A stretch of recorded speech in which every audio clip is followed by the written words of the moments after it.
Hey, what's going on everybody? Welcome to your 24th Android tutorial for the new Boston. Again, it's me, Travis. And what we're going to do in this tutorial is basically just kind of clean up this little activity with some padding. I'm going to introduce you to that method, as well as kind of move this toggle button up a little bit or cut off the bottom a little bit for the most part. And also we're going to kind of set this to on when our Java starts, or this activity for the most part. We want it to start with the toggle on. And we'll also change this text, I guess. So nothing too big, and it's going to be a quick tutorial. Basically what I want you guys to do is go up to your first linear layout. This is the one that will fill the whole screen and defines everything else within it, and just add a line of code within the opening bracket. Pretty simple. We're going to say Android padding, and we're going to put like 10 dp, something like that. Well, let's do like 25 dp. Just so we get a desired result. There you go. There's just a 25 density pixels of padding throughout this whole linear layout that defines the whole basically edge of this XML layout. You know, padding's good for cleaning up your application, making it look a little bit nicer, as well as I don't know, like my room's padded. I don't know why there's padding all over my walls, but you know, it's good for safety as well for the most part. But for XML, it's good just to kind of clean up your code and get things organized a little bit better.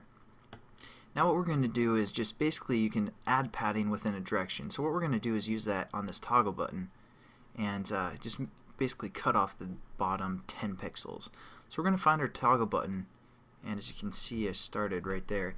But we're just going to add again one line of code, Android padding, and as you can see, you can do padding around the whole thing, padding to the left, padding to the top, bottom, right, and we're just going to select bottom and do 10 density pixels as well, and check that out. That looks pretty good for the most part. Now we're also going to add one more line of code to you know, get that to turn on when for this XML for the most part. Again, you can't really change anything in the XML once your activity starts. You have to define everything within Java. So we want kind of, you know, our XML looking the way that we want it to look when our Java class starts or sets the content view. So what we're going to do is we're going to say Android. Again, if you just put the colon, you can see all the methods you can use for the toggle button. And there's one called checked. We're going to set checked equal to true.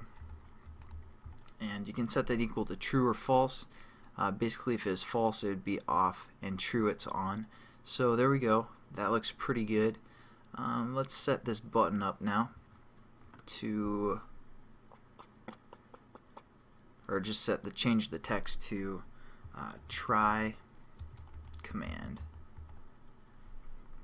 And hopefully this will all make sense what I'm actually building here in the next tutorial, where we kind of define everything or set up the Java and build our application. I'm also going to change this button reference. I thought I said, you guys might have it changed already, but I'm going to say TG, or I'm sorry, toggle button, TB, and we're going to call it password.